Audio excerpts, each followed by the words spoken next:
Talo sa negosyong buy and sell. Ang pag-uusapan natin ngayon.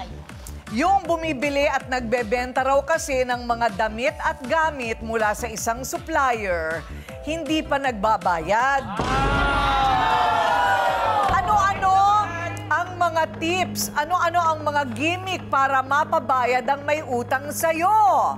Reklamo ng supplier, itong isang reseller niya mukhang buy now, pay never. Hoy, Dambi, kailan mo ba babayaran? Ito, magbalagdi December na, oh. Imbis na makabili ko ng mga items para sa pampasko ng mga bata, mga damit, wala na akong puhunan. Ano ngayon gagawin ko? Ate Bebe, huwag naman ganun. Dapat di mo na siya pinapahiya. Kasi nagbabayad naman sa iyo yan eh. Talaga nagkataon lang na wala siya nasisingil. Kahit kanino kayo magtanong, wala akong inistapan na paninda. Dambi, ibigay mo na yung mga nautang mo kay Mama Be kasi kailangan niya yon at saka senior na rin siya. Ang supplier at ang inireklamo niyang reseller, Baby at Dambe, harapan na!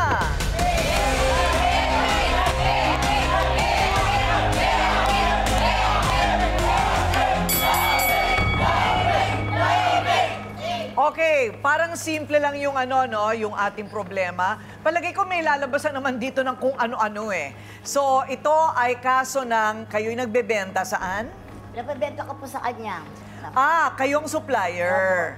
Tapos siya yung nagbebenta.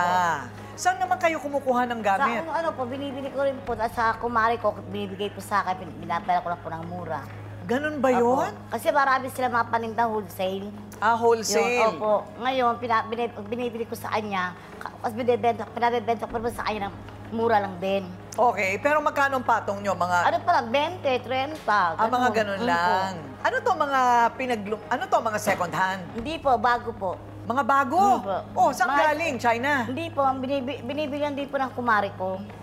At pinabibenta niya po yun sa akin. Kaya nga, saan nga kinukuha ng Sa kumari? palengke, Balingtaw, Baclaran po. O kaya, Divisoria. Tapos binibenta saan? Sa mga kaibigan din po yan, nilalako niya. Ang nilalako mo parang door to door, parang ganyan. Inalo ko po. Oo, online, hindi. Hindi naman po.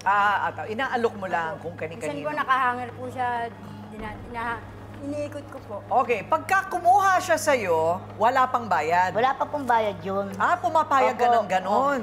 Kasi po, siyempre, nakilala ko siya, magaling po siya magbenta. Pinagkatiwala ko po sa kanya. Gaano katagal mo na siyang katrabaho? Mga 1 year. 1 year? Pasulpot-sulpot ang paso yung pagtitinda ko niyan. Okay. Pero hindi pa naman nagkakaroon ng problema. Hindi pa po dati. Kasi dati po, good payer.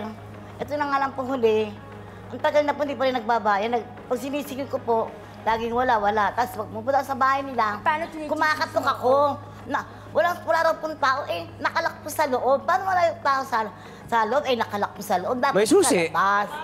Wala po Kaya sabi ko, napapagod ako sa sisingil. Tapos sabi ng mga bahay niya, andyan na ka, papasok lang yan. Paano po nakakaano, di po ba?